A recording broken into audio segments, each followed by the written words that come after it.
All right, welcome back everybody to the Made New Project. I'm back. I'm Dylan Ledbetter. My special guest today is one of my best friends, a man of faith, Brian Baker. Brian is from Wiggins, Colorado. He is a firefighter for the Denver Fire, an owner of Farm Boy CrossFit for 8 years.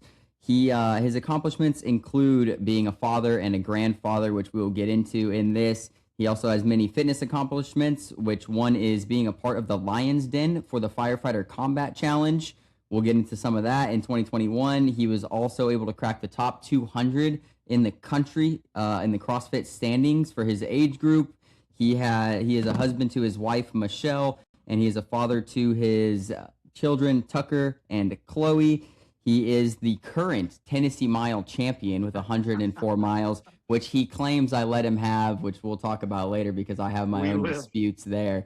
But Brian, thank you for coming on the Made New Project. I'm super stoked to have you. It should be a great conversation, man. Well, Dylan, thanks for having me. It's truly a pleasure to get to sit down and talk to you on this podcast or wherever we are. So it's always a blessing to get to have some time with you. So thank you very much. Yeah, we spent a little bit too much time like talking and running and huffing and puffing. So it's kind of nice just to sit down and have a conversation. It really is. Yes, sir. The first thing I looked at when your accomplishments, this firefighter combat challenge. So I didn't know it says FF combat challenge when you sent it to me. Yeah. It says sub 140. So me being me, I'm like, dude, a challenge that I don't know about. What is this? And so I'd like for you to just explain to the people what it is and how hard it is to get into this, what is called the Lion's Den. So the Firefighter Combat Challenge, when I first started in the fire service, it was a big thing because a lot of the entry tests, physical tests for the fire departments were kind of based loosely around what was called the Scott Firefighter Combat Challenge, and it still goes on now. Basically, so we're used to run, you talked about 40 hours. We talk about mid-state. It can last up to, like this year, 50 hours. This is a race they call the toughest 2 minutes in sports. So it's super short. But what it is you're in full turnout gear. You're breathing air. So you have all your pack on. And basically you run a 45-pound hose pack up 5 flights of stairs. When you get up there, you dump that high-rise pack. You host a donut roll, which is also 45 pounds. It's hose up those 5 stories on a rope, up and over. You come back down the 5 flights of stairs, and then you go to a Kaiser machine, which is like a force machine. So it's like a sledgehammer, and you have to drive it back about 5 feet. Once you're done with that, you have to sprint through some cones, grab the charge hose line, take that 75 feet with the charge hose line, knock down a target with the water. Then you move over to what's called Rescue Randy. It's a 185-pound dummy. And then you take that back 100 feet and you're done. So when I started this, I was super slow, super new. I think my first time was like a 2:34. So not even competition really. I chased this Lion's Den, which is a sub 140. So you need a sub 140 to be in this Lion's Den, and you get like a leather jacket and everything like that. It's pretty cool, but it took me 10 years to chase that down, and I finally was able to break it my last year with a 138. And I was totally content because I traveled the country with friends trying to do this competition and trying to get better. And that was my first real look at competition, like outside of high school or anything like that, where I really devoted time in the gym and training to get into this Lion's Den because it was so hard to do. And once I hit that 138, Dylan, I walked away from it. I said, that's 10 years of my life chasing this one thing, and I did it, and I was out. I've never stepped back on that course. I would now, I think, just because it's been such a long time since I've done it. But it was just one of those goals that I wanted so badly that I thought maybe I could do in a year or two. And it was so elusive that it took me 10 years to finally do it. So Crazy, yeah, 10 years. And the only thing I'm even familiar with in that is like a rescue Randy. And people like you hear 185 pound, you might think of a sled pull. It is nowhere close to the same because it's dead weight, it's awkward. The It limbs is. aren't even like human limbs because the joints are all like kind of open, right? And that's Right. it's just a dummy, folks. And it feels so much heavier than 185 pounds, and especially at the very end of an event like this, I'm sure. Yes. Yes. There's multiple times I thought I had 140 broke until I got to rescue Randy and took about 5 steps with him. And I thought, nah, this ain't going to happen. Because it's, like you said, it's at the end of the race. You train with it all the time and you think you have your pace, and it just depends on how you feel when you get there. And it's kind of like at the end of any race. You want to you want a burst of speed at the end of any race, like you're going to sprint it in, and some days you have it and some days you don't. And it just happened that I was blessed that day I had it and I was able to get that 138. So Yeah, that's how incredible that. accomplishment. So it took you 10 years, Thank like you you. said. Did CrossFit come before or after the, because it's very, I mean, it's somewhat CrossFit based, a hit work at a high It intensity is. interval training style workout. So which one came Right. first? Firefighter Combat Challenge came first, and I actually learned about CrossFit at the Firefighter Combat Challenge. I had a gentleman there say to me, he goes, "How do you train for this?" And I said, "Well, I work out in the gym, and then I train specific on combat stuff." And he says, "Have you heard of CrossFit?" And I said, "No." And this was back in 2009, 2010, where it was still kind of an underground thing. And I said, "No." And he said, "You should look into it." And I asked a buddy, at the time, I'm like, "You've heard of CrossFit?" And he said, "Yeah." He goes, "Man, you don't want to do that." And I go, "Why not?" And he said, "Dude, it's like 10, 15 minutes. You're not going to get anything out of it." And so I went online and I looked up what CrossFit was, and I looked at a workout of the day, and I thought, man, I think I can do this. And I remember I did it in my backyard, and my son was young at the time. He was probably 13. He was just looking out the window, and I was doing basically walking lunges and burpees. And it took me about 45 minutes, and I just laid in the backyard just dead. And he even yelled out to me like, "Dad, you okay?" And I said, "I think so." And something in that little one workout for me, it pushed me to somewhere where I've never been. And I thought, man, I think this is something I could really get into. So that's when my wife and I started kind of training CrossFit a little bit. And I asked her, "Hey, do you mind if I go get certified?" And she was like, "Go for it." So I went and got my level one at the time. And then my gym that we had from 2010 to 2018 kind of happened organically. It was basically my wife and I would do it every morning. And then we had some friends were saying, "What are you guys doing out there?" And they asked if they could come join along. So we went from basically two of us to eight of us, and that just organically grew out here at our farm. We just had a shed that we would do this in, and it got to be where we had like 35, 40 members. And I thought, man, I'm going to have to get a building. So we ended up renting a building in town, and that we had that for the next 8 years. And it was just something that we didn't plan on doing. We just really loved the CrossFit methodology and what it did for us. And it kind of just ballooned out here because I live in a town. At that time, it was about 1,000 people live in Wiggins. This is a small community, and we just don't have gyms like you might have in Clarksville, where you can have like a Gold's Gym or something, just down the road. We didn't have anything like that, and it just turned out being something that for the community, and they really propped us up and held us high for 8 years until my wife had another opportunity to do something, and we thought at that time it was a good chance for her to go do that opportunity. So that's when we kind of had to dissolve the gym, but I miss it every day. It was something I loved doing when I was off from firefighting. It kept the community really tight, and we still talk to a lot of those folks all the time who are at our gym, and a lot of them continue doing CrossFit at home in their own garage gyms, like I have, like my Baker's Garage Gym is my Instagram handle. I mean, that's where I work out almost every day. So, and since we have the CrossFit gym, it's pretty loaded up, just like a CrossFit gym here. So I've got everything I need. That's for sure.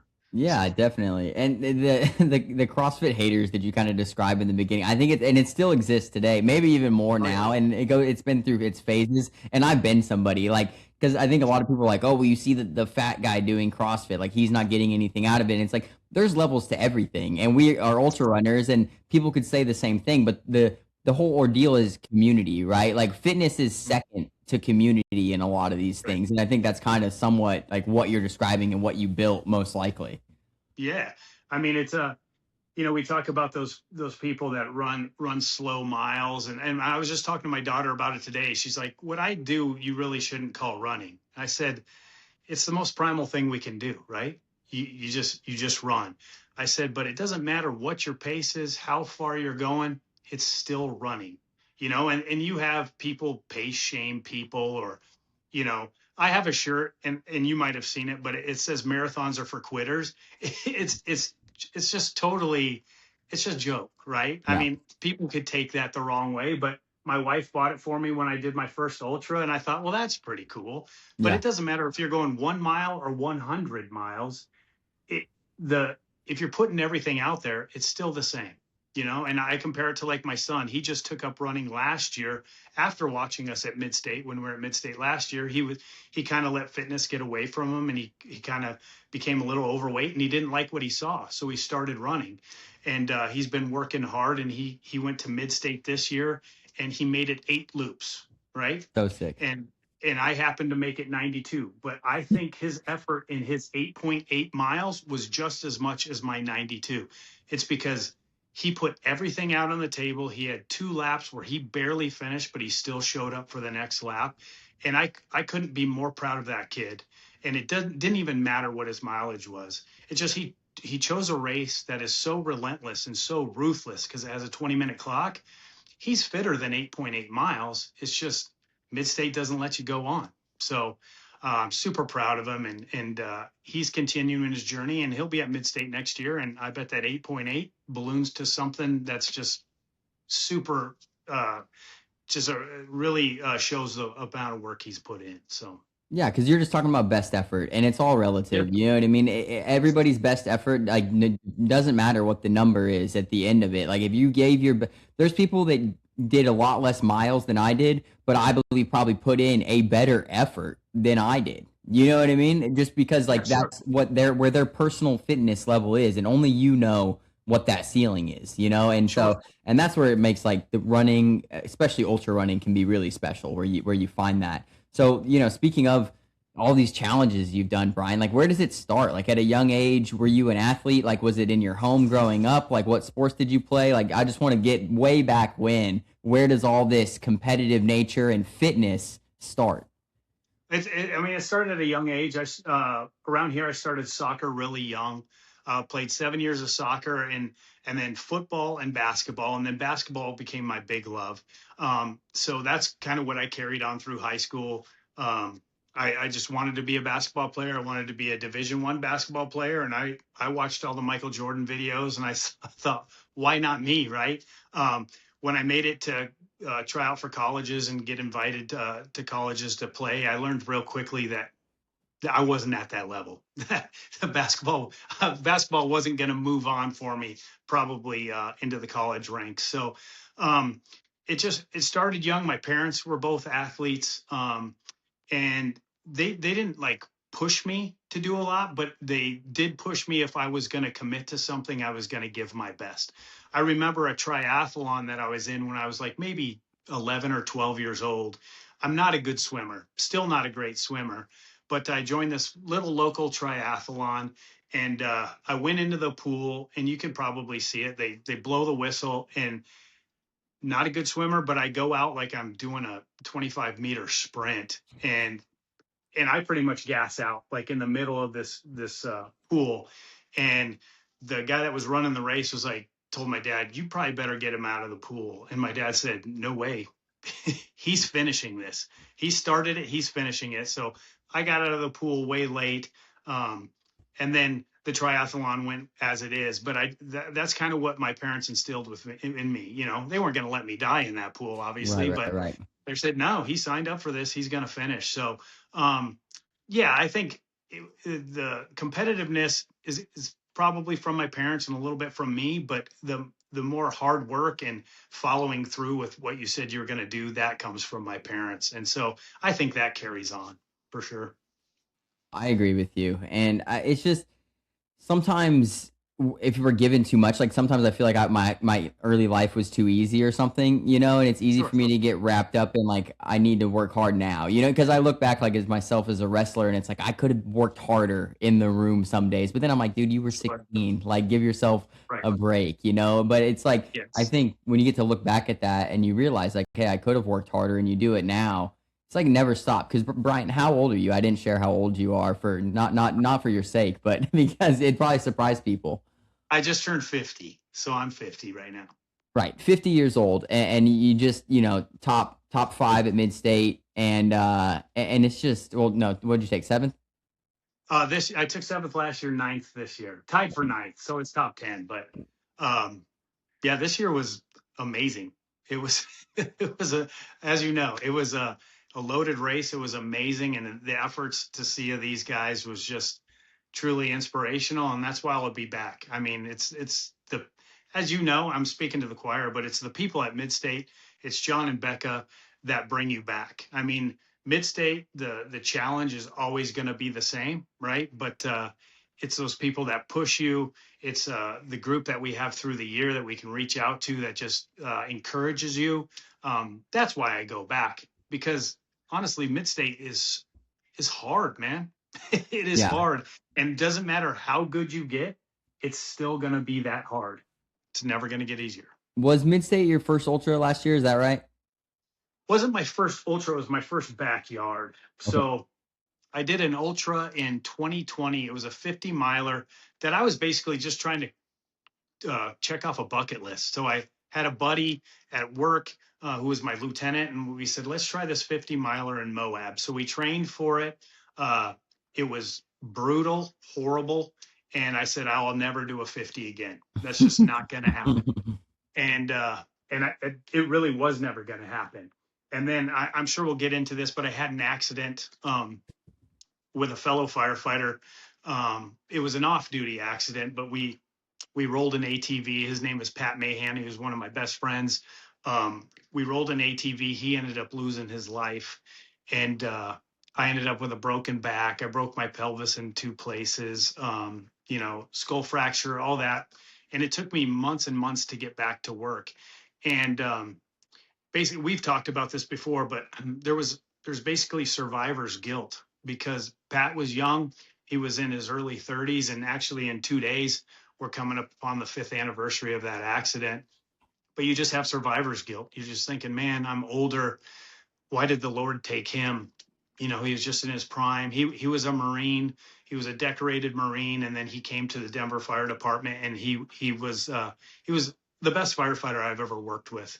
Super smart, physically fit, expected a lot of himself and expected a lot of me and our crew. And I think in the fire service, you need that going back and forth, just because lives are on the line, not only civilians' lives, but my life is in his hands when we go into fires, and his is in mine. So we need to expect a lot of each other and train a lot. But yeah, looking back, I just couldn't understand why God felt he could take him and not take me.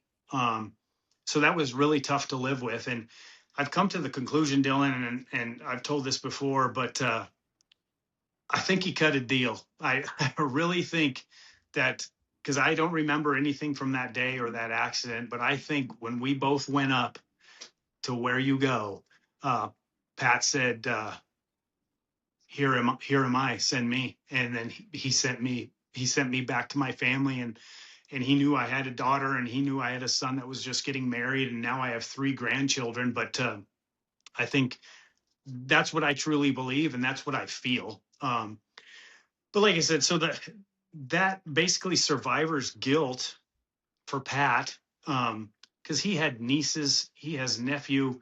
I couldn't understand it, so I thought, you know what, I'm just gonna pretty much punish myself. I'm gonna sign up for things that I never wanted to do again. So signed up for a 100 miler with my cousin Shane, who's in Michigan, and I thought this is the way to do it.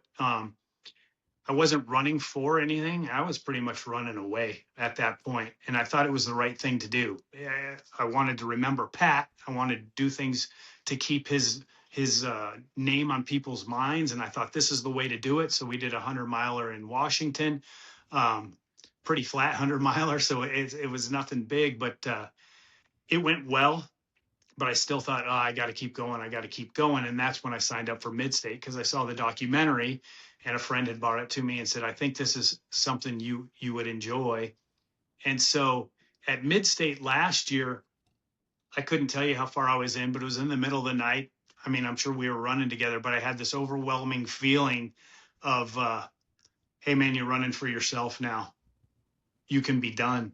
And it was emotional. And I thought, man, I'm not running from anything at this point. Now I'm running towards something. And that's kind of when I opened myself to Christ. I was born in the church, and then I graduated. I got married young. We had kids young, and we were always believers. I just kind of broke away, and with all this, that trauma that happened in my life and this survivor's remorse or whatever you want to call it, I felt I was doing the right thing. And I remember when I finished my 100-miler, Pat's sister, Andrea, texted me and she said, hey, Brian, I hope you found what you're looking for. And that hit me so heavy, because it was like a congratulations, but it was like people were worried, what are you doing? And I said to myself, man, I don't know what I'm looking for. I was looking for just this heaviness to be lifted off of me, and I wasn't looking in the right spots. And that's when I kind of realized, man, you need to get a relationship with God again. You need to start opening yourself up to him. And then I met Doug. I was introduced to Warriors Way in Michigan. I met the likes of you and the men's group we have from Midstate. And it just opened me back up to a life that I knew I should have and could have, but just basically went a different direction. So like I said, I don't know how far I was into Midstate, but that lifted off of me. And it was like, now you got to find your path, and you got to look to the Lord to help with that path. So that's kind of the long story short. And then the ultras have just kept racking up since then, because now I'm running for myself, and now I enjoy them. So Yeah, and that's fantastic. And what a, tragic and beautiful story, Brian. Thanks for sharing. I want to kind of piece it up a little bit, because you started with sure. PTSD essentially, and what that looked like, and dealing with that, and survivor's guilt is one of those things, especially if you're in the same scenario as the person when life is lost. And I just don't want to graze over things like PTSD and how important it is to treat your mental health important, because I know my roommate, we're coming up, yeah, he's been passed away 4 years, and he went out drinking and got on his motorcycle, never came home, and like my guilt comes from like, I wasn't there for you, like why was I not there? Like, you're my roommate, you're my best friend. And like, so PTSD shows so many different faces, sometimes in nightmares, and sometimes in survivor's guilt, and sometimes in why wasn't I there to help you? And right. It's just finding the healthy outlet. If you're a man watching this and you're dealing with something like this, and we all say like running saved my life, but I resonate with what you said, that in the beginning when I started running, it was all punishment running. It was all that you've been bad. I don't know if you even deserve to be here. So you're just going to work really hard because Right. you need to prove to yourself that like, or break yourself or something. It was like, I need to Yes. break me because everybody else left and I don't even know why I'm even here. And I went through Right. that same thing. And it wasn't until I opened my heart to Christ that like I stopped running away from who I was, and the guilt, and running for even other people like my friend. And then it was like, I'm running for myself and the Holy Spirit like within me. And for you to Right. find that in the middle of Midstate, like did you think anything led up to that, or you just like got lucky, or what, divine intervention? Like, because that's like so insane that it happened in the middle of the race. Yeah. And Dylan, I think back to it. I don't remember anything leading up to it. I just know that I was trying to find what my purpose was. And it always was to keep Pat in the forefront. And I always thought Pat's going to be running with me side by side and help carrying me through this. And I think I was searching for something. And I think God just gave me the nudge, and it just happened to be at that race. And it, like I said, it was a heaviness that was just lifted off, and it was going up the second climb. So I know exactly on the course where it was. Is going up the second climb, just this heaviness lifted off, and it was like, bro, you can do it for you now. We've got it. You're okay. And that was the Lord, and that was Pat saying, give yourself some grace. Do it for you. I'll be right here beside you the whole time. Like, I still think Pat's right there beside me all the time, but I think he's like, you do it for you. I'll be here, but don't do it for me anymore. And yeah, I just remember thinking, man, okay, here we go. And I remember telling my wife shortly after the race about that, and she cried and I cried, and it was just something like, okay, because my family is the most supportive family in the world, and Pat's family was so supportive of me as well. And him losing his life with me, that could have gone any way. They could have, they could have found me guilty as well of being with him. But it was one of those things where I had so much support, and everybody was really trying to help me out, but it was something I needed to do on my own as well. So can you hear that? Is that storm coming through? No. Okay, perfect. No, I can't. All But right, yeah, perfect. it is it's so great. And that course, just I don't know how God works on that course so much, folks. And if you don't know what I'm talking about, for those that don't know, Mid-State Mile is a 1.1 mile loop. It has 350 feet of elevation gain and loss per loop. You have 20 minutes to do it. So if you do it in 15 minutes, you have 5 minutes to rest, eat, drink, go to the bathroom, get up, do it again. You do that until essentially you can't make the time, you quit, or you are the last runner standing. So you don't know how long the race can last. It's gone anywhere from about 96 miles to finish to this last year at 161 miles. So me and Brian met out there, and you're telling this story about feeling God out there last year, and it's funny because I have the same story. Last year, at some point, I was actually, I remember it was as you come up that first very small uphill that we all walk, where that first camera was this year, and then coming down before Myers, I had a moment, it was early too, maybe, well, I say early, but like 50 miles in or so in that same night. And something lifted off of me, and everything from then on was gratitude. I just felt like this is where I'm supposed to be. I'm so grateful just to be where I am. I don't care what happens from here on out. I'm just gonna do this and be happy that I'm here, and that's it. And it's just, like I said, it gives me goosebumps because it's like how many people are feeling this like weight lifted off of them on this single course by Jesus Christ over and over and over again. And it's like people are like, explain Mid-State, and it's like, I want to give you that. Like I don't want to tell you about my legs hurting and how hard the downhill is and how well I've done before or who's won it or the course record. I want to give you that moment where like God like grabbed me and was like, I got you. You know what I mean? Yes. Just have love yourself. You know what I mean? Love this experience and just move, because that's what you're explaining, and that's what I felt last year. And I had the best year I've ever had out there. And it's amazing. Yeah, you had a great year. The course, it just does that. So yeah, so you run Mid-State. We meet there, and we didn't run a ton of loops together. You're a faster guy than I am on the loopage. You are, it's but probably to a detriment, Dylan. Well, who knows? Yeah, I don't know.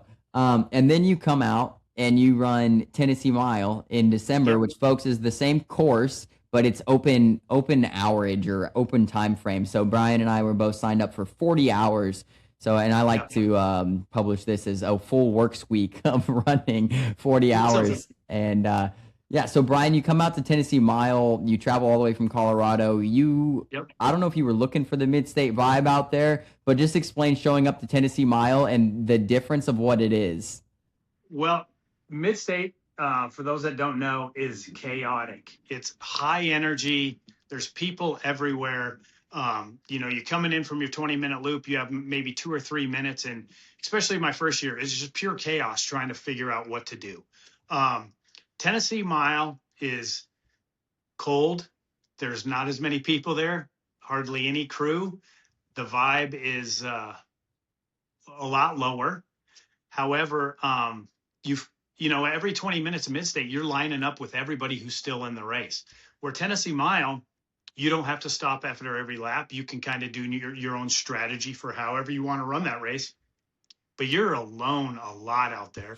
And the biggest thing I found with Tennessee Mile is it's dark a majority of that race, you know, because you're starting at 4 o'clock at night, which it's in the winter, so you maybe get a lap or two without a headlamp, and then you're 10 hours of darkness until it comes light again, and then it seems like it gets dark so quickly that I'd say a good 70% of that race is in the dark, and you're by yourself, or you may be running with one or two other people, but it's a grind. It is a grind, and there's no whistle to keep you accountable.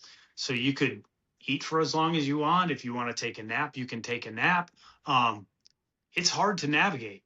It's very hard to navigate. It was a lot of fun, and I enjoyed it, but man, it's hard to keep yourself accountable out there, because you can let some loops slip just by staying in camp a little longer or getting a little extra rest. So, but I truly enjoyed it because you're out there for 40 hours, and I'm sure it helped prepare you for Cocodona as well. Yeah, I mean, I used it as like sleep deprivation training and just like how long can you move? It wasn't even about pace for me at all, but just how long can you and honestly, it's the best I've ever done out there just because like the only goal was continued movement. It wasn't a mileage Sure. or a pace or anything. It's just like continue to move, which was roughly like 2.3 miles an hour, you know? And Right. Yeah. but yeah, because I remember, you and Doug were clicking off pretty quick. I mean, I thought it was pretty quick, and I was like, "Guys, you It guys are was. going It nuts." was. It was quick. And I remember we met up at one point. I don't know, it was in the daylight, and I remember you were like sweating, and yeah, I was like, you were like, "Dylan, I think I made a mistake." And Yes. I was like, "You're all right. Just settle down for a little bit," or whatever I said to you. And Yes. but you were talking about because of your pace, right? If I remember correctly. Yes. Yes. I was. Well, Doug was feeling good, and Doug took off pretty quick, and just the competitor in me is like, man, you can't let them get too far ahead. You can't let them get too far ahead. And Pat, going by you a couple times, you said, "Hey, man, this is 40 hours," and you kept trying to remind me like you're going at a pace that you may not be able to sustain. And I did make it through the night, but when I made it to that first morning, I was wrecked. And I called my wife, and she gave me a little tough love, and I laid down for about a half an hour, and I felt a little better, and then I calmed it down quite a bit. But yeah, it's you can get a little ahead of your skis for sure, especially when you're competitive and you want to do well. You could burn yourself out in 10 hours of that race and then have just a miserable 30 hours after that. And why I said you let me win that race, and I'll explain this, because you had a plan. You had a plan going in that was going to get you 110 miles, which would be the course record at that point, or it would be the course record now. But you formed this like group where you were kind of the Pied Piper. You were kind of leading them along, right? And I think that's fantastic. But I think you let some loops slip by doing that because you're a social guy, you're a leader, you're worried about if they're having a good time, you're worried about if they're feeling good. I remember seeing you in the corral, getting your group, and you're like the head hen, getting your little chicks ready to go out and do your miles. And I did ask you at one point, do you think that cost you? And you did totally what I think Dylan would do. You were totally humble, and you're like, no, man, that's kind of what I was doing. But all in all, that did cost you.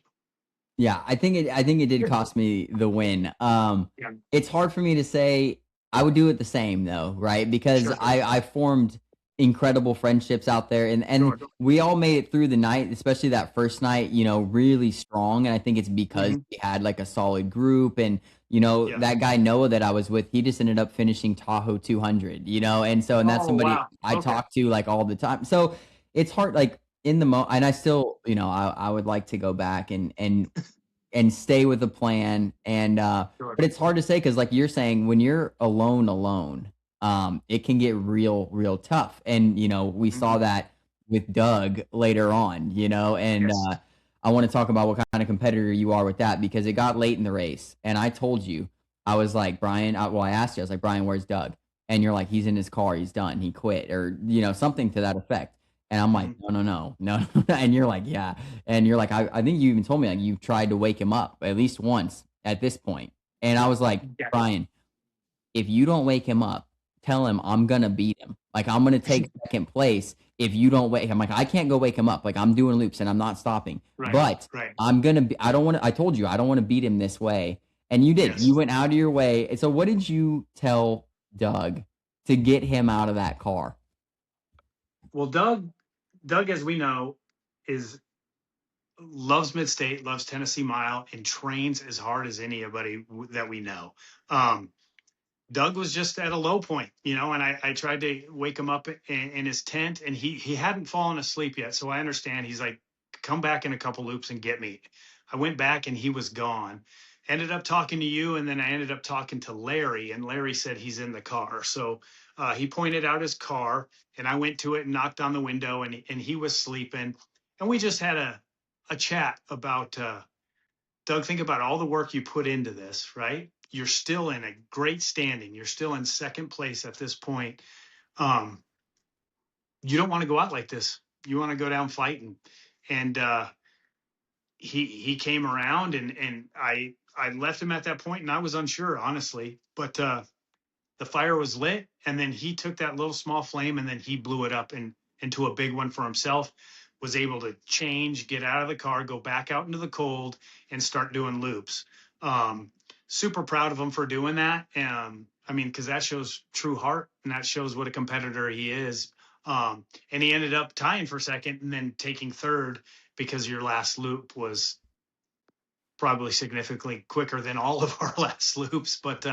Um, but yeah, I just showed that, hey man, you're putting in all this work. This isn't how you want to go out. And he was just at a low point, and he just kind of needed somebody to kind of spark that flame, and then he took it from there and started running again.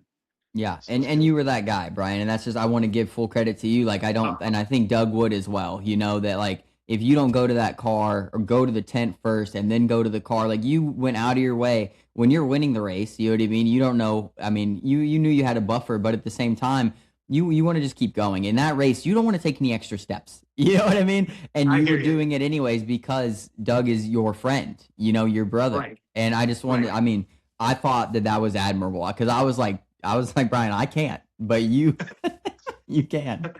Well, and I totally get it, but yeah, we're competitors, but that's we are all competitors. We all want to win, but we're friends too. And I would think if that was me in the car, if that was you in the car, or Doug in the car, one of us would have came and knocked on that window and said, "Dude, come on, get up, let's go." And then you just sit there and think to yourself, you know what?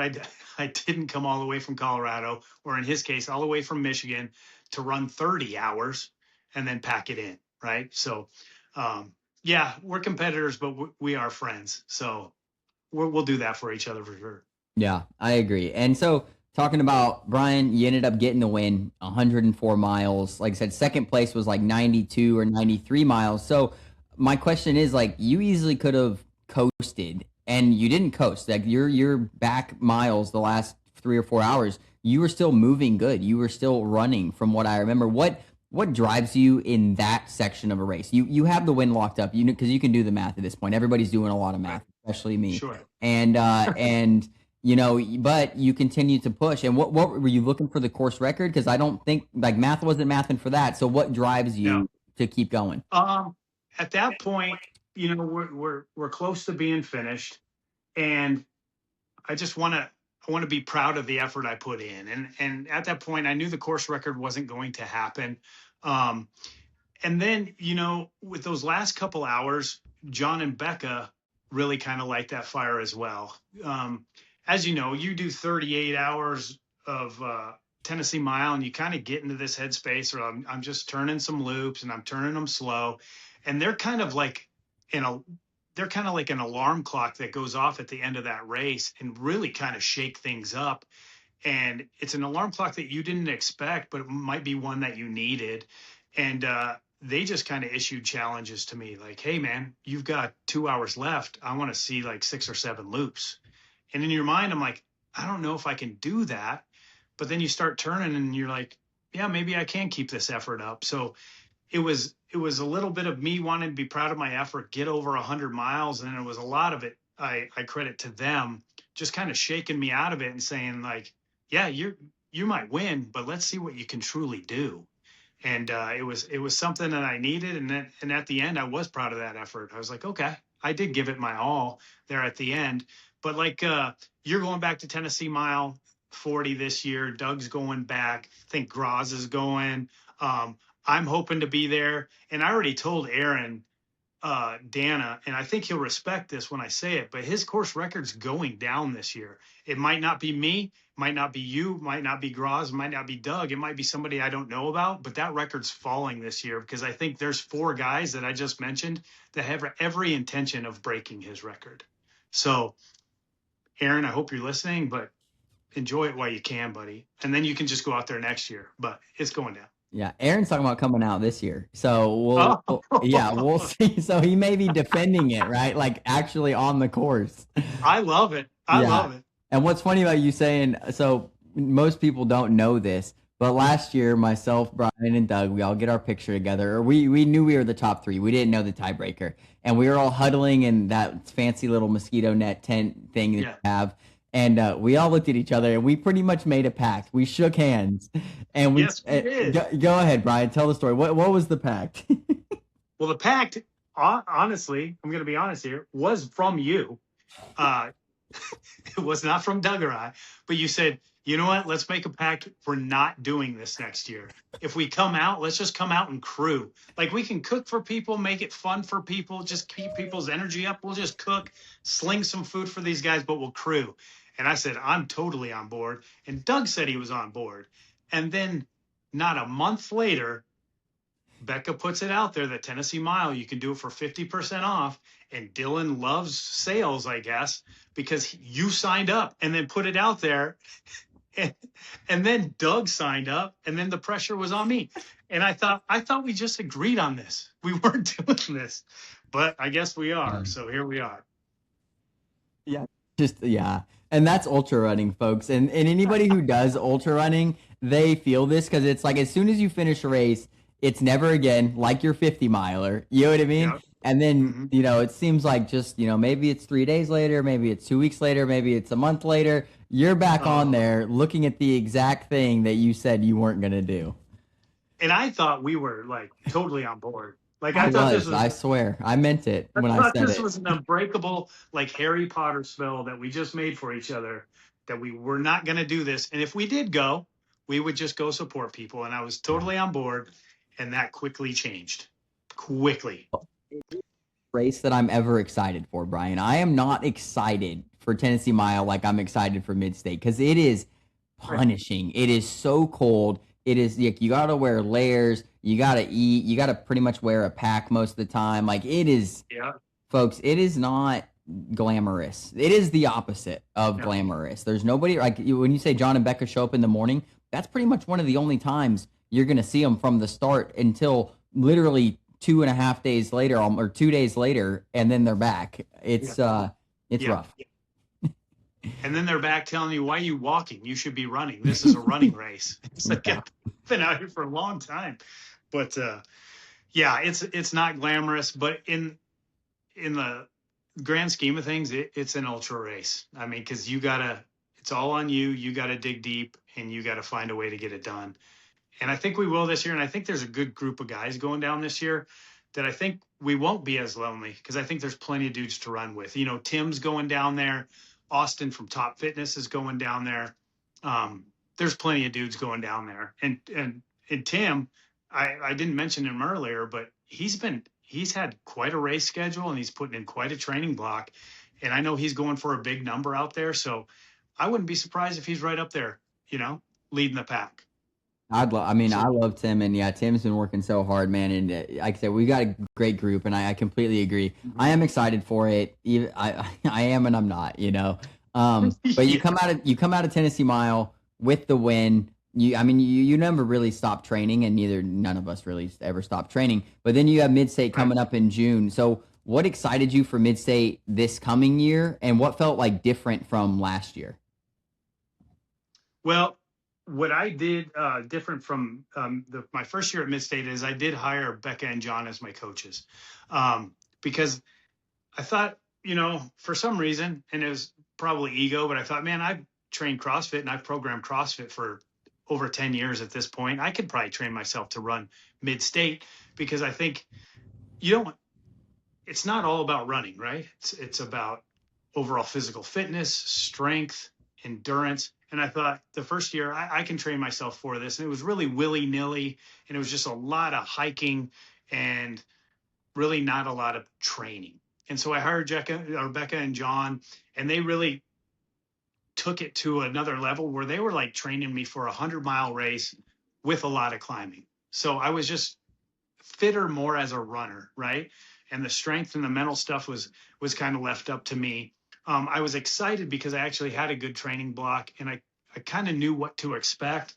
But as you mentioned before, going into Midstate your first year, you don't have a lot to worry about because you don't know anything about that course. And then you get out there for the first loop, and then you're like, okay, here we go. Now we're in it. But knowing that course as well as we do with Midstate and then me running Tennessee Mile, you think it would be less pressure, but how you're going to feel, and you know what that course is all about, and it hasn't changed. It hasn't gotten easier, that's for sure. So I was just worried about, like, am I taking this too lightly? That kind of thing. Am I putting too much pressure on myself? Is there too much pressure from other people expecting a lot of expectations out of this thing? And we're all competitors, and we all hold ourselves to a high standard. And I did have expectations. But you go up there in the first couple loops and that's out the window. All your expectations don't mean anything. What your goals are don't mean anything. It's just you versus you at this point. And I had a great reminder at that from you. Honestly, I don't know when it was, but you were helping us out. And I think it might have been the morning of the second day. But I was kind of amazed because we had so many runners still left in the race. And the year before, it slimmed down to the top 20 pretty quickly, slimmed down to the top 10 even quicker. And there was only 4 of you that made the 24-hour break. So I was able to make the 24-hour break this year. And I think I said to you, man, there's just a lot of people, nobody's dropping. And you kind of brought me back into reality. And you said, dude, who cares? That's not for you to worry about. It's you versus you. You got to push yourself as far as you can go. It doesn't matter how many other people are out here. And I thought, yeah, that's exactly right. And it helped me refocus back. But Midstate this year, I was just looking forward to seeing everybody. I was looking forward to challenging myself again. And I was just looking forward to getting it going because it's such a buildup, right? You sign up January 1st, you're chosen like January 5th, and you've got that whole time to just look forward to Midstate, because I didn't have a Cocodona 250 in between there, so that was my A race. And I was just psyched and ready to go and see what I could do this year. So Yeah. So, I mean, talking about the race, how do you think it went overall? What did you? So you had an issue early. Let's talk through that one. I did. So go ahead, Brian. So I don't remember what mile it was, but you might. I think it was around the marathon. I think we were like mile 25 or something like that. And I mean, the weather was nice. It was hot and humid. Something that I don't get in Colorado is humidity. I just can't replicate that. But I started cramping. My quads, my hamstrings, and my calves started cramping. It's something you don't usually deal with. So this was kind of new to me. And I got back from one loop and they said, how'd it go? And I said, man, I'm starting to cramp. And so we started doubling up on salt and getting more electrolytes, and it just wasn't working. And usually when you're out there on races, you try to keep things that are bothering you to yourself because it's like a sign of weakness, or you don't want to give anything away. But honestly, Dylan, it was so early in that race and unexpected. I told you guys, I don't know if it was you or Nate or who asked, like, hey man, how you doing? And I said, I'm actually struggling. I'm cramping. Nothing seems to be working. You said, are you taking salt? I said, yes. You guys questioned me about what I was taking. And then it was you that said, do you have potassium? And I said, I don't know. You know what I mean? You said, you need to get the potassium. And then Nate said, dude, I've got it. I used to have this problem, and it used to take me out of races, and I have the thing that'll fix it. So he had like a potassium dropper. So his wife came over the next loop, and we started doing droppers like every 2 loops, and it went on for probably 2 or 3 hours, and then I was completely cured. We did take a look at the salt tablets I have that usually have potassium in it. The salt I was using was just pure salt.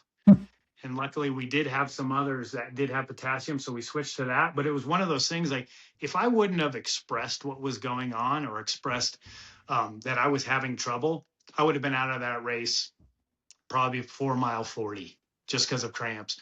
But being vulnerable, asking for help, and you guys asking the questions and having the fix kept me in that race for 60 more miles. It was And, awesome. and that's what's so great about mid-state, right? And it's not even because you could have that not even knowing Nate or myself. I could have not even known you, and I would have asked the same questions, and I would have given the same advice, and I think Nate would have done the same, just knowing who he is. Right. But mid-state is hard, and it's hard to race against people right next to you all the time. Maybe sometimes you don't want to talk, but like you said, if you're 26 miles into 100 and it's just you and your pacer, and you have what's on your back for the next 7 to 13 miles, you probably DNF, because even if you Probably. get to the next aid station, if that guy next to you doesn't know what's going wrong, and you still don't know the salt tablets don't have potassium, it's Right. just over.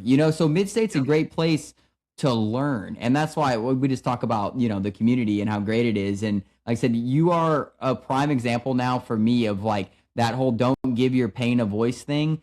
It's Right. got it's got another side to it, and I agree with some of it on one level, but like I said, it literally saved your race. And who knows how many other voiced something that they were going wrong with, and somebody Sure. else said, hey, I have X, because that happens out there all the time. You know what I mean? Hey, I'm dealing with this. Oh, well, I got a whatever salty britches. I've never heard of chafing ointment before, and somebody gives Right. somebody something, friction, whatever it is. So anyways, you get through that. How's the first night go? The first night goes great. I enjoy running at night. I enjoy running with headlamps. So it's one of those things, like, when we get to night, I almost feel more comfortable. There's not as many people out there. It loosens up a little bit, and I can kind of get in more of a zone at that point. Um, I like to talk. I'm not super talkative on the course, so it's also a lot of the talking goes down. Like, I'm a listener, so I'll throw in some stuff if people ask me, but I listen mostly. Um, but at night, I can just kind of feel my groove and get into my groove a little bit. And the night went as well as it could. I mean, uh, it felt like it went fast. It felt like, I was running fast, and that's something that I'll have to go over with you and John and Becca. And maybe those loops were too quick. I don't know. Roz was up there with me for a long time. He was running fast as well. It felt good, but all in all, might not have been the best strategy. But the night was great. The night was great, and then we hit that 24-hour break, which is drastically, as you know, 12-hour break is great. It's fantastic. Like, you get up from that, you feel good, you're able to get pulls. It's like a new life. The 24-hour break hit me hard. I was tight, just felt off, but a lap or two into it, I loosened up again and felt pretty good. It wasn't till about hour 26 that I started noticing things. The wheels were coming off a little bit. Yeah. So yeah, that 24-hour break, it's like you look forward to it for sleep, and sometimes Mhm. people correlate it with like sunlight, but it's been sunlight for like 3 hours at Yeah. that point, like Right. 2 or 3 hours. So you're already into that. It's actually starting to feel hot at the 24 Right. hour mark. Like the sun is actually coming up. And then it's like you have that feeling where like you feel dirty in your face, and you're like, oh wow, like we're just about to start another day, and I was Yes. started this yesterday. Right. So there's nothing to look forward to after the 24-hour mark, and you're just like, here comes the day. So like you said, you started experiencing issues at hour 26. So how Yeah. did that go? And then what were you doing to get through some of these issues and continue to do loops even when it was hard? So we got to about hour 26, and I did about a 15.5 minute loop, which I've been consistent with like the whole day. Um, got back. They were like, good loop. And I said, well, we've got a problem. I told my wife, we have a problem. And she said, really? Cause I came in basically when I'd been coming in, and I could just tell my climbing legs were leaving me. Like climbing became a lot harder than it was. I voiced that to my crew. I think you were there at this point too. And it turned into electrolytes and calories, exactly what it should be. So we started loading up electrolytes and calories, and started worrying about the legs, which we had to do at that point. Um, got a little bit better, but we were worrying so much about the legs and calories and electrolytes that I kind of forgot about cooling. And for me, heat is hard for me. Like it always has been hard in firefighting. I really notice it, especially summertime fires and turnout gear. If I get overheated, it takes a toll on me. So we were worried about legs. Legs were starting to come around, and then I became overheated.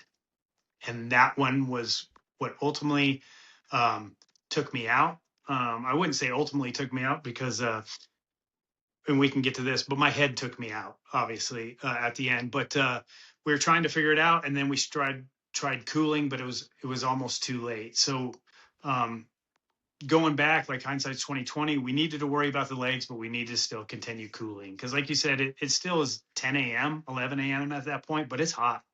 It's Yeah. hot and it's humid, and you've already been running for a full day. So um, it was just kind of a snowball effect at that time. And then my lack of, which is surprising, I usually can climb fine. It's downhills and flats that get to be hard.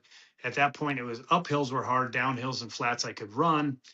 And then I was trying to make up so hard on downhills and flats that it's just a negative feedback loop at that time. Then you're burning too many matches, and then your climbing's going to get harder, and then your downhill's going to go, and then all you're doing is jogging flats, and then you're out of time. That's mid-state. Yeah, that's mid-state. Yeah, Yeah, you explained it perfect. Yeah, and whichever one goes out first. For some people, like we saw Daryl, who I don't know if you ever saw him, but at one point he amazing. was going down the climb backwards because his Yes, quads were so blown. He did that for a couple hours. You know, it was amazing. Yeah, I've never it was. seen it.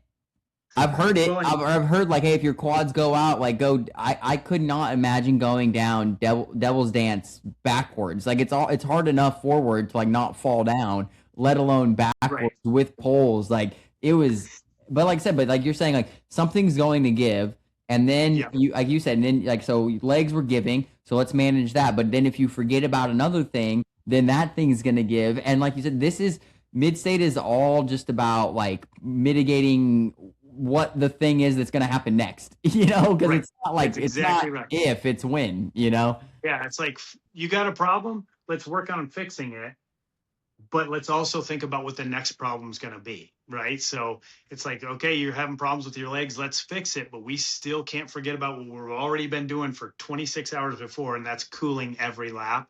And we live and we learn. But yeah, what Daryl did was unbelievable. And honestly, what Demi did was unbelievable as well. She couldn't climb at all, and there was multiple times where she was with me, and I mentioned to her, like, Demi, if you're back here with me, you're in trouble. Like blood was in the water at that point. Yeah, yeah. And she's like, we got it. If we get up here in 8.5 minutes, we can still make it. And I'm like, I'm going to take your word for it. And we got up in about 8.5, 9 minutes. However, Demi goes downhill like her hair's on fire. So she's like, we're going to have to run a little bit. So I'm like, okay. So run the flats with her a little bit. And man, when she turns to go downhill, that girl's gone. I mean, completely gone. So it's like, yeah, she had trouble climbing, but she was able to make up in so many other areas that at that point I couldn't.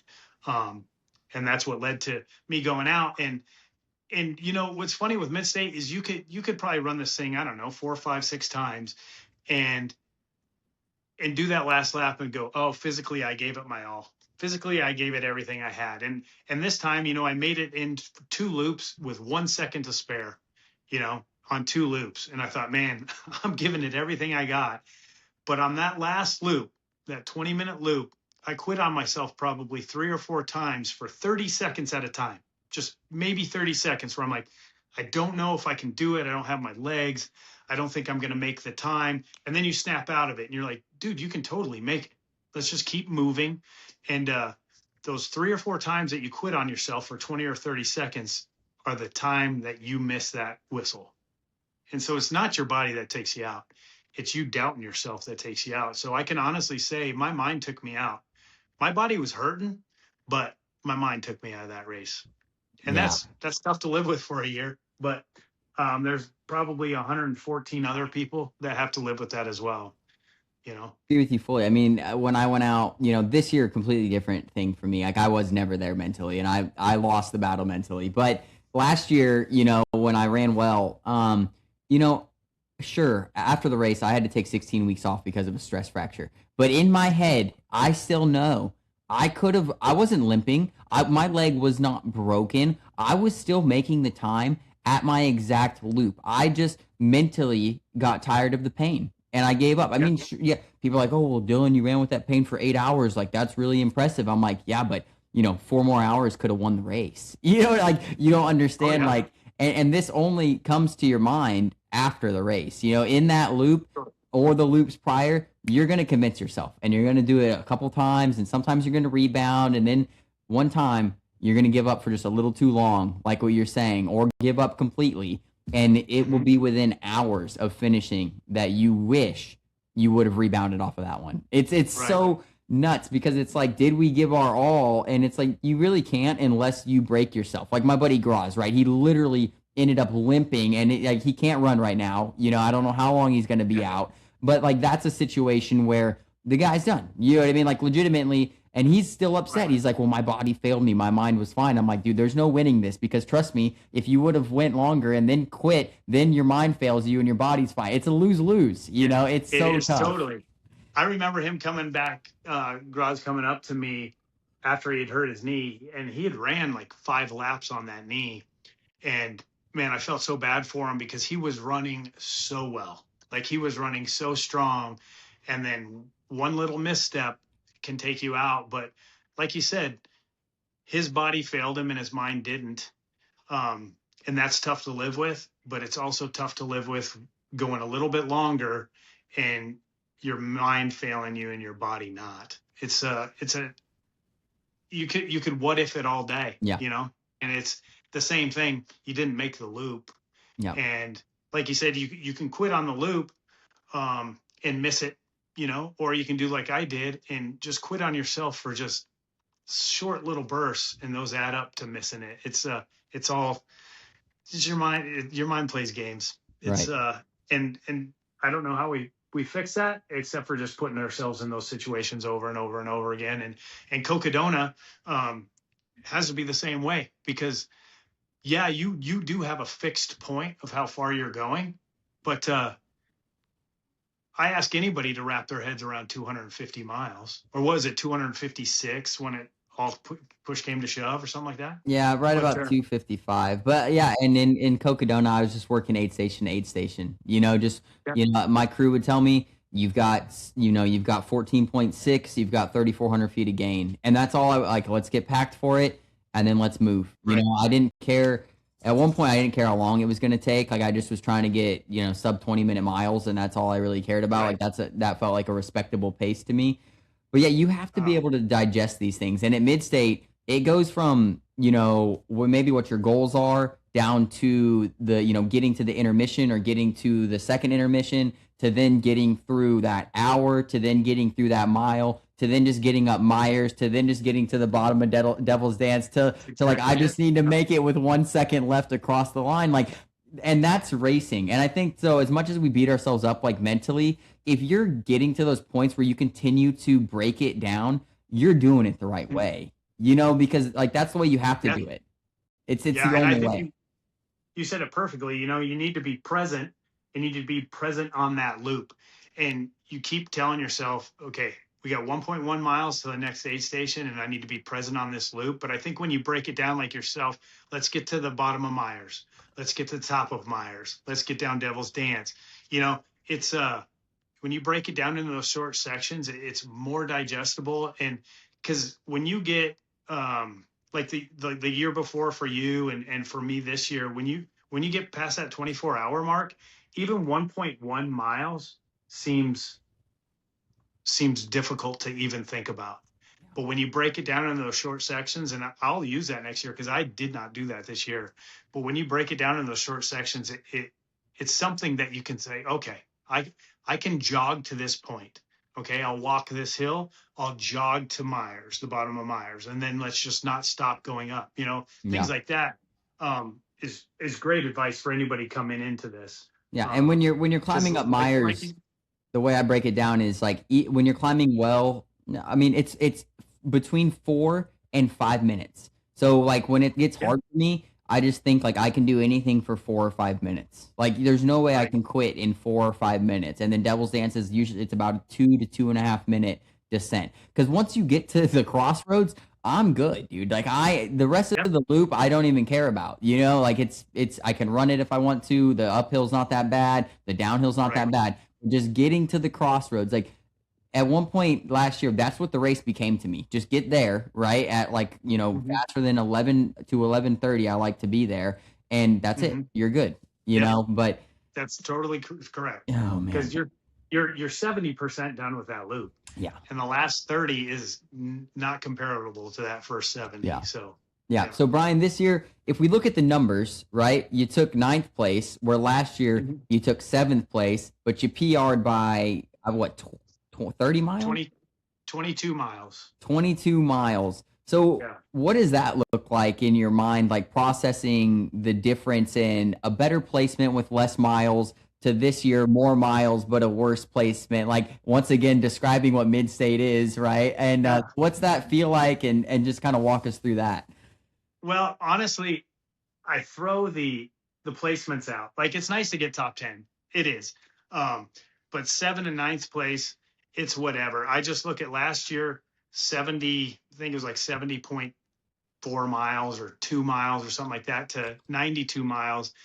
I am proud of it and I'm happy with it because that's a 7-hour increase. I mean, you look at the mileage is one thing, but you just look at the time on course. It's 7 hours longer. I'm super happy. I came in fitter. And it just makes me look forward to next year because can we turn that 7 hours now into 14 more hours on top of that? Like, what are we looking at? And granted, you have to have a good day and you have to get a little bit lucky, but you also have to mentally just be prepared for that long grind. And like you said, stay present.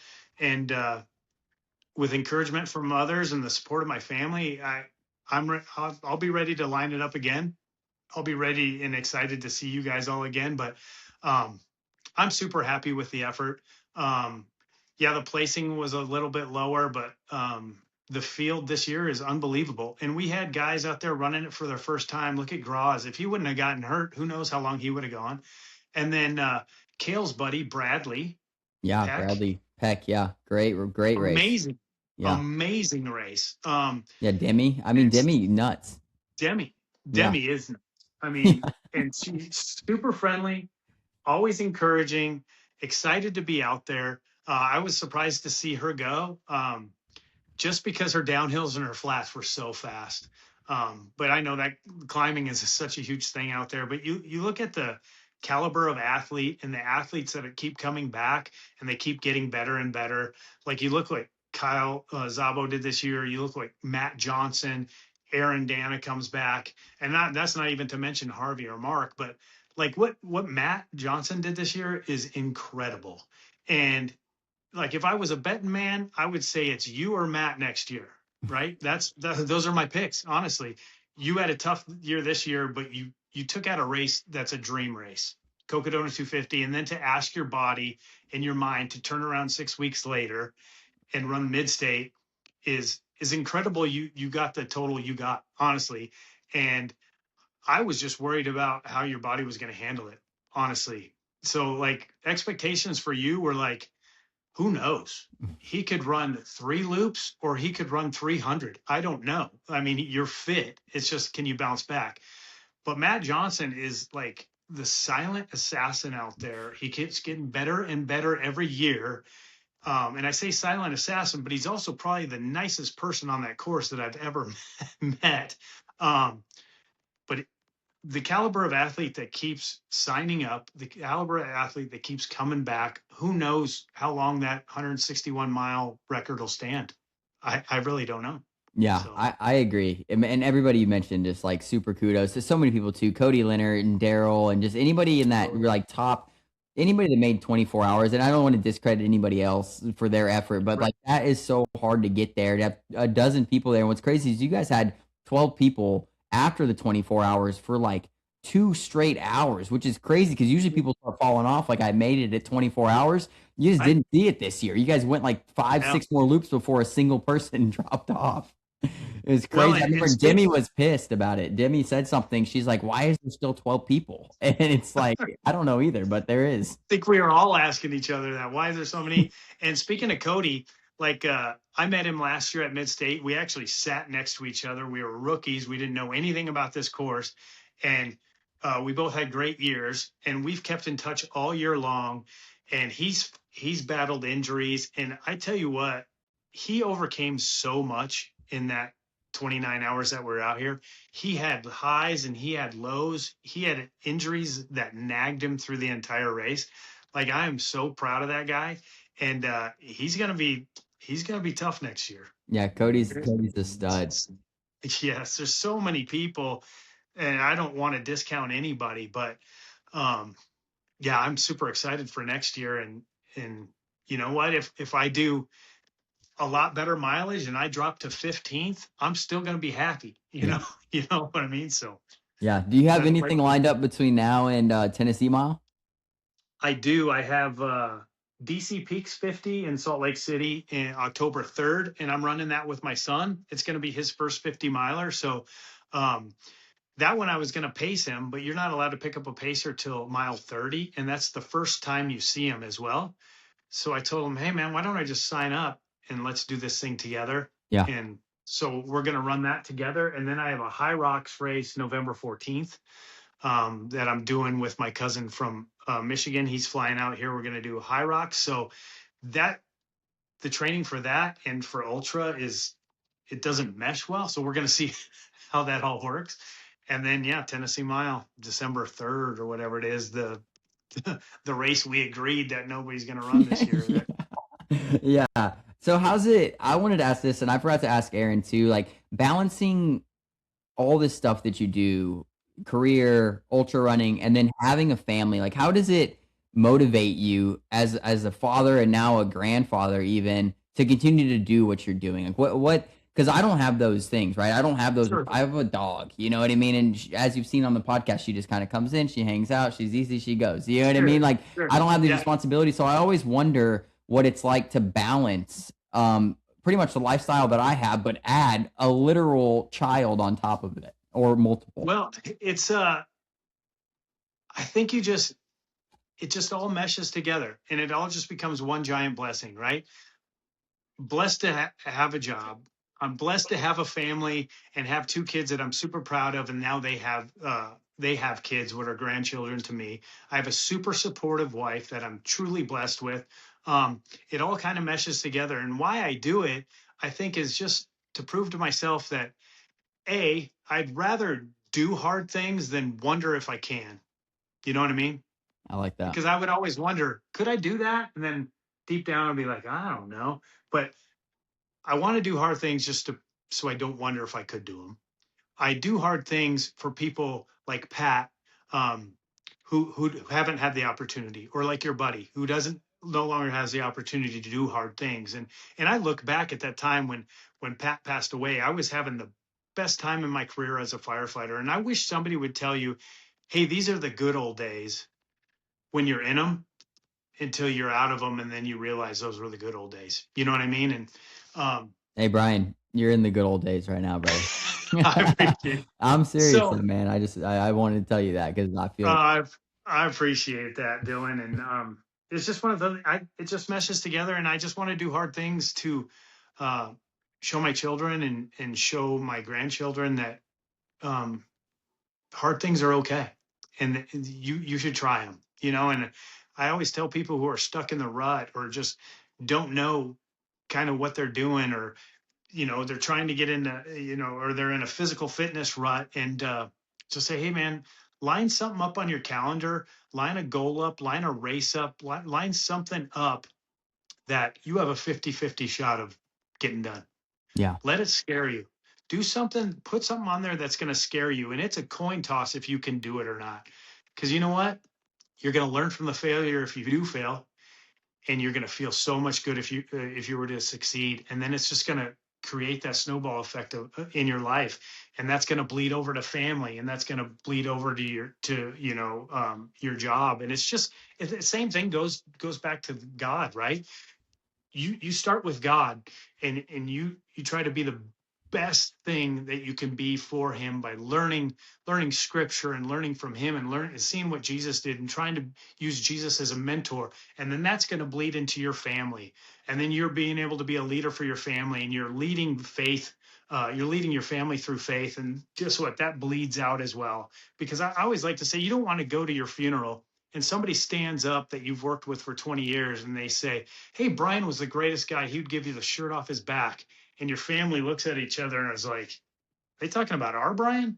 You know, you don't want that. So God first, then lead your family, let that bleed out into the rest of the area. And I think that's the same thing with doing hard things, right? Do some hard things, scare yourself, give it a 50-50 coin flip if you can get it done. And that's going to bleed out into everything else as well. And that's why, like, people like you inspire me. Like, you can Strava stalk people, you can look at what they're doing. But I think why you inspire me so much is because I think we train the same way.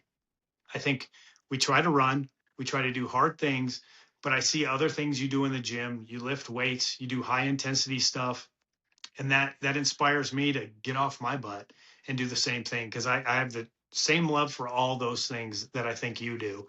So that's why I'm so happy to be invited into that Christian men's group that we have for Mid-State, because there's just so many inspirational people in there, and things you can get tidbits from every little bit, one of them. And I just want to thank you, because you're one of those people that I look at, that I hold in a high regard, and that inspire me to continue doing hard things all the time. Yeah, I agree with you, and thanks for everything there, Brian. And to talk about the group that we have, I think it's funny because I think we all kind of expected that to be like a running group, and maybe with like some faith. Like, we're guys who believe, but we're going to talk probably about Mid-State a lot and go back and forth. Yeah. And I think that's kind of how it started. And now when I look at it, it's like we're talking about Jesus and like the study stuff that we're doing now and being vulnerable. Like, people are just spilling themselves out in this group chat. And so I wanted to ask, like, where do you see yourself with your faith right now compared to maybe where it's been in the past? I think I'm probably at I'm still trying to really make that relationship with God and make it stronger and stronger. But honestly, Dylan, I'm at the highest point in my faith that I've ever been in my life. And I owe it a lot to tragedy. And I owe a lot of it to Mid-State and the guys that I've met there. Because there's a lot of things in my life I wouldn't have without Mid-State. I wouldn't have a Warriors Way that I do every Saturday out here, because I was exposed to it through Tim and Doug in Michigan. I wouldn't be part of this Christian men's group if I hadn't gone to Mid-State. And I was kind of with you when I was added to that men's group. I was like, okay, we're gonna talk a little smack back and forth. We're gonna talk about Mid-State. We're gonna talk about training and this and that. And it actually is exactly what the title of the group chat is. It's the Mid-State Men's for Christ. And we are now doing a devotional together. We're doing a daily devotional with a book that we're going to talk about weekly. We have people coming with prayer requests. We have people coming with, hey, I had a tough day at work. Something didn't go the way it was. Can you keep me on your mind? And it became more of a support group and friends than it did this trail ultra running group, that I originally thought it was going to be as well. And what's funny is, I have friends that I've met through the fire service, and I have really close friends, but it's funny, the people in that group I consider some of my best friends, and it's just because of a freaking race, man. Honestly, it started because of a race. And John and Becca always say it's you guys that have created this community. You guys have created this culture, but they're the ones that put it out there. And there's something about that trail. There's something about that race, and there's something about the people that are drawn to that race, that I think there's a lot of faith there. I think there's a lot of faith there. And when you look at the groups that, that are doing well at that race, there's a common theme in there, and they're all believers. Yeah. I'm not saying that we run better. I'm just saying that's the community that this race pulls. That's Yeah. it. No, I agree. It's just it's special, and it's like that trickle effect. We all know ourselves in a place where we didn't know ultra running. Like you said, you told your whole story today, and it's went from Mhm. where you started as a child all the way, and all of these, and it's what makes me think every day. Like every decision you make matters. You know what I mean? Because all the decisions we've made up to this point leads to exactly where you're talking about where you are right now. And that's life. Like that's what makes it special. And sometimes we get caught just lolling around, and like we go Oh yeah. through weeks and months and sometimes years. We didn't do anything. We didn't, and you look back and you're like, holy crap, like I lost 2 years and I don't know what was going Yes. on. And Right. now it's like when I put God in my life, when I put supportive men in my life, when I put hard things in my life, they're always every day I have a purpose, and I'm like, did I accomplish something today?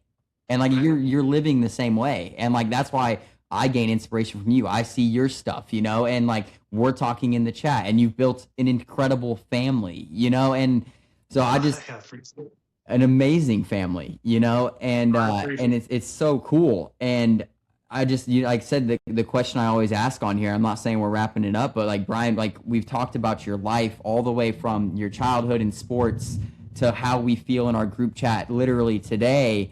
At what point, if you were to point one out, or if you have multiple, do you feel you were made new? I honestly feel I was made new on that climb of Midstate. I think that's where God gave me the nudge.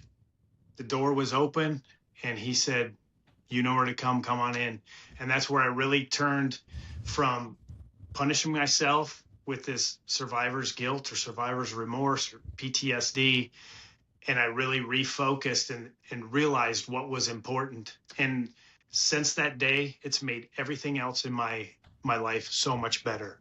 It's opened my eyes of things I took for granted, blessings that I have every day, friendships that I've made every day through like-minded individuals with a strong faith in the Lord.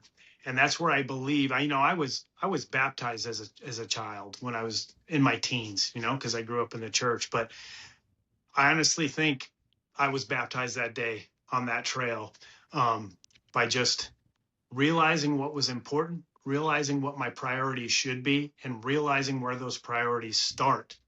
And it always starts with God. And through that time, the friendships I've made, the groups I've become part of, the strength of faith that has risen in my life, I can totally attest I was made new that day. Incredible, dude. Incredible. Man, is there anybody like? Let's talk about your family a little bit, Brian. I know, like, Yeah. I try. I don't like have I don't have kids and stuff, so I think sometimes I miss this. And like, how does it feel, and where do they drive you, like on a daily basis, and just throughout any given year or time frame?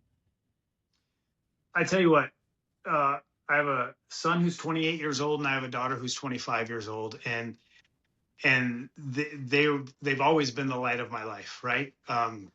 Through sports, through school, the way they interact with people, I've always been super proud of them.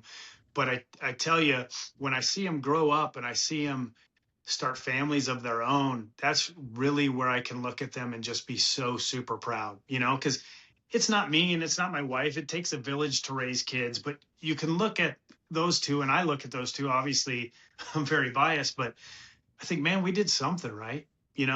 I see the way my son raises his son and how they pray every night. And I see how my son has, a 4-month-old daughter now, and I see how he interacts with her and how my daughter-in-law interacts with those two kids. And I'm just so proud of them. And then on the flip side, I have my daughter and her husband with their 5-month-old daughter. And I see how they're becoming this family. And I look with so much pride, right? But that's something where, man, I'm truly blessed. I don't know why I deserve it. I don't know why God thinks I deserve it, but I pray to Him every night and thank Him for for giving me those blessings. And it was truly, truly an honor being their father and raising them, up until they left for college. But I look at them now, and it's truly an honor what they've given back to me. And I'm not just saying with grandkids, but just how they hold themselves, how they act, and how they're leading their families now. I couldn't be happier and prouder of those two. Yeah, I met your son this year. Incredible. And got to give credit to your wife too. This year at Mid-State, she was just crew chief. And I think it's the first year. I don't think I met her last year, and she wasn't at Tennessee Mile, but I met her this year. Right. And man, she is all in on getting you out there on that loop. And she is. It's like she's more. It's like sometimes the wives are more competitive than the husband in the race. And your wife, like you guys match each other right there. It's like she knows how bad you want it, and like when you're down, she pulls you up. And I Right. saw that out there, like fire in her eyes, literally. Like you're looking desperate, she's just rolling your legs out, like they're gonna be fine, you know. And it's like, Yes. and it was cool to see. My wife's name is Michelle, and she is an amazing woman, just truly amazing. And what's funny is, like, coming into this ultra stuff, she didn't like it, and I get it. She was worried about, the accident and my hips and my back, and now me trying to do 100 miles plus.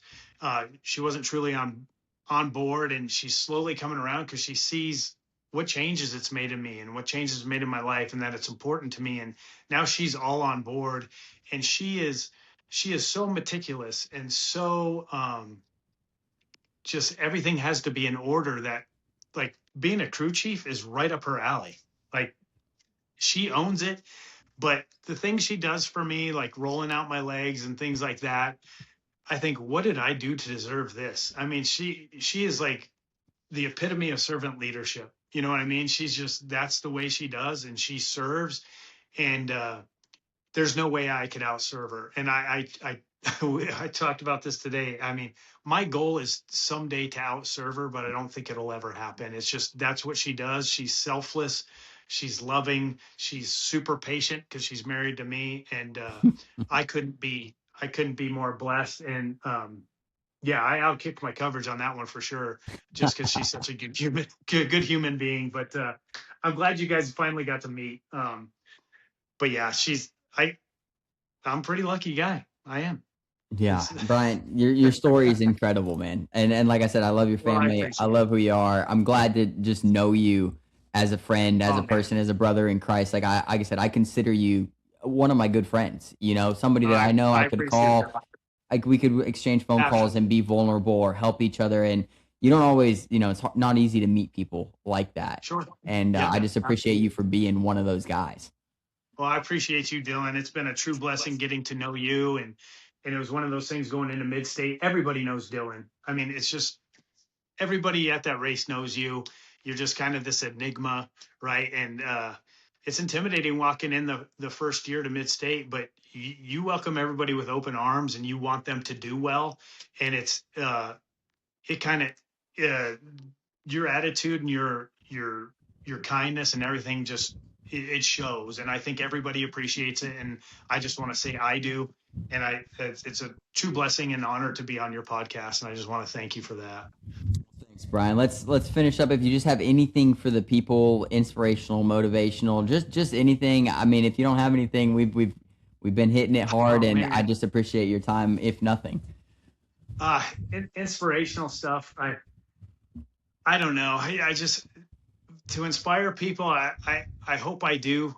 It's not what I'm out there to do, I guess, but I hope what I do does inspire people. But I just inspire anybody to just find something that you are truly, truly passionate about, and just find that relentless passion for that thing and continue on with it. And it could be redoing furniture. It could be doing ultras. It could be, serving your community, but just find something that you truly care about and just be relentless with it. And it's gonna come back to you tenfold. So yeah, I agree, Brian. Well, thanks for your time, brother. I appreciate you, man. I'm sure I'll be talking to you tomorrow in the group chat. sure. It's Yes. nonstop, man. But once again, folks, thank you for tuning in today to the Made New Project. Please follow Brian on socials. It's Baker's Garage Gym on Instagram. you'll find him, and give him a follow, and check out some of the stuff he's doing, because it's truly inspirational. So, Ryan, Thank you, man. thank you for your time. Folks, Thank you. this is the Made New Project, and we are out.